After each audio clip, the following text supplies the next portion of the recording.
সবাইকে বন্দুকের মুখে রেখে একটি গাড়ি নিয়ে বেরিয়ে পড়ে তার বাবাকে দেখার জন্য। রকির কাছে খবর পৌঁছালে সেও ছোটে রিনার পিছনে। তবে রিনা কিছু দূর যাওয়ার পরেই আটকা পড়ে রামান্নার হাতে। রকি এখানে ফাস্ট অ্যান্ড দ্য ফিউরিয়াসের মতন তুখোড় গতিতে এগিয়ে চলে তাদের পিছনে। একে একে রকি তার হেভি ড্রাইভিং স্কিল দেখিয়ে পথের মধ্যেই বেশ কয়েকটা গাড়িকে উড়িয়ে দিতে থাকে। এক পর্যায়ে রকি একটি ডেড ভ্যালির কাছে এসে পৌঁছে গেলে সে দেখতে পায় অপর প্রান্তে 50 জনের উপরে সশস্ত্র বাহিনী তার জন্য অপেক্ষা করছে। এবার শুরু হয় 1 ভার্সেস 50 পিপলের এক মহাজাগতিক ফাইট। অন্যদের সবার হাতে চাইনিজ কুড়াল, চাপাতি, ছুরি থাকলেও রকি শুধুমাত্র তার মাটিতে হাত ধুয়ে নিয়ে শুরু করে সবাইকে উদাম কেলানো। একের পর এক মানুষ আসছে আর রকি তাদেরকে মেরে মাটিতে শুইয়ে দিচ্ছে। ওদিকে রামান্না রিনার হাত ধরে রেখেছে দেখে রকির মাথা আরো খারাপ হয়ে গিয়ে হাতের সামনে যা পাইছে সব দিয়ে একাধারে পচানো শুরু করে দেয়। এখানকার ফাইটিং দৃশ্যটি ছিল আসলেই দেখার মতো। কিন্তু শুধু এরাই নয়, রকিকে শেষ করতে এখানে চলে এসেছে স্বয়ং আধিরা নিজে। নিচের রকি যখন সবাইকে প্রায় খতম করে দিচ্ছিল তখন উপর থেকে আধিরাও তার ফাইট দেখে বেশ ইমপ্রেসড হয়ে পড়ে। তবে ঠিক সেই সময় রকির বুকের বাম পাশ বরাবর আধিরা তার বন্দুকের একটি শট নেয়। সেই বুলেট রকির গা ভেদ করলে আকস্মিক এই হামলায় রকি মাটিতে মুখ থুবড়ে পড়ে। এই প্রথম রকি দেখতে পায় হিংস্র আধিরাকে আর বুঝতে পারে কেন আধিরাকে আনবিচেবল বলা হয়। আধিরা রকির কাছে এসে বলে, কিরে 2-4 জনকে মেরে কেজিএফ দখল করে নিয়েছিস আর ভাবছিস যে তা ভোগ করতে পারবি? আমি যতক্ষণ আছি কেজিএফ কে অন্য কাউকে ভোগ করতে দেব না। যা, তোকে ছেড়ে দিলাম।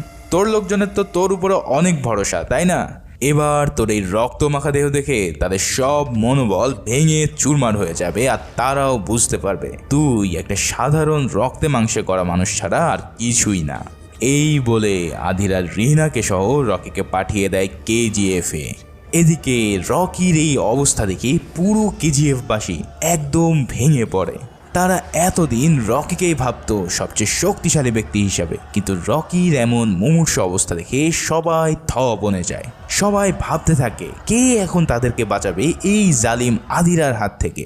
ইতিমধ্যে লোকাল লোকজন রকির চিকিৎসা শুরু করে দেয়। তাদের হাতে ছিল না কোনো ধরনের উপযুক্ত সরঞ্জাম যা দিয়ে তারা এই বুলেট বের করতে পারবে। তবুও অবশেষে তারা বুক থেকে বুলেট বের করতে সক্ষম হয়, কিন্তু লোকটি জানায় রকির বাঁচা মরা শুধুমাত্র উপরওয়ালার হাতে। এই কথা শুনে সবাই রকির জন্য দোয়া শুরু করে দেয়, কারণ যেভাবেই হোক রকিকে যে বাঁচতেই হবে এই মানুষগুলোর হেফাজত করার জন্য। শুধু এই হামলায় নয়, রকিকে একদম শেষ করার জন্য কাহিনী আরও বিশাল আকার ধারণ করে। আধিরা এক গাড়ি লাশ পাঠিয়ে দেয় কেজিএফ সবাইকে বোঝানোর জন্য যে আমি আসছি তোমাদের সবাইকে শেষ করার জন্য। আর অন্যদিকে বম্বের ডন শেঠি দুবাইয়ের ইনায়েত খলিলের সাথে হাত মিলিয়ে রকির যত অনুসারী ছিল সবাইকে এক অনুষ্ঠানে ডেকে এনে তাদেরকে বিষ খাইয়ে মেরে ফেলে।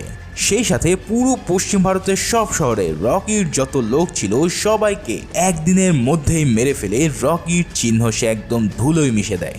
এছাড়াও দেশের রাজনীতিতে চলে আর এক খেলা। অ্যান্ড্রুর ইন্ধনে ডিওয়াইএসএস পার্টির এমপিদের গুরু পান্ডিয়ানের বিরুদ্ধে লেলিয়ে দেওয়া হয়। তারা সবাই গুরু পান্ডিয়ানের নো কনফিডেন্স মোশনে নিজেদেরকে সম্মতি জানায়। তার মানে হলো এরা সবাই জেনারেল ইলেকশনের পক্ষে ভোট দেয়। এখন জেনারেল ইলেকশন হলে দেশের প্রধানমন্ত্রী হবে রামিকা সেন, আর সে যদি প্রাইম মিনিস্টার হয় তাহলে কেজিএফকে ধুলোয় মিটিয়ে দিতে কোনো টাইম লাগবে না। একদিকে বোম্বে হাতছাড়া, অন্যদিকে রামিকা সেনের আগমনের ঘন্টা, সব মিলিয়ে অ্যান্ড্রু সফলভাবে কেজিএফকে মাটিতে মিশিয়ে দিয়ে আনন্দে ফেটে পড়ে। অন্যদিকে রকি মরতে মরতেও সবার দোয়ায় সেই যাত্রায় বেঁচে ফেরে। রিনা যখন তার সেবা করছিল ঠিক সেই সময় শেঠি ফোন দিয়ে রকিকে বলে, কিরে বস, আপনি নাকি দুনিয়ার বাদশা হয়ে গেছেন? খুব তো নাম কামাতে গিয়েছিলিস তাই না? এখন তোর কাছে মরে যাওয়া কেজিএফ ছাড়া আর কিছুই নেই। এখনো সময় আছে, আমার কাছে এসে আমার হাত পা টিপে দিয়ে যা, আর তোর বান্ধবীকেও নিয়ে আয় আমার এন্টারটেনমেন্টের জন্য।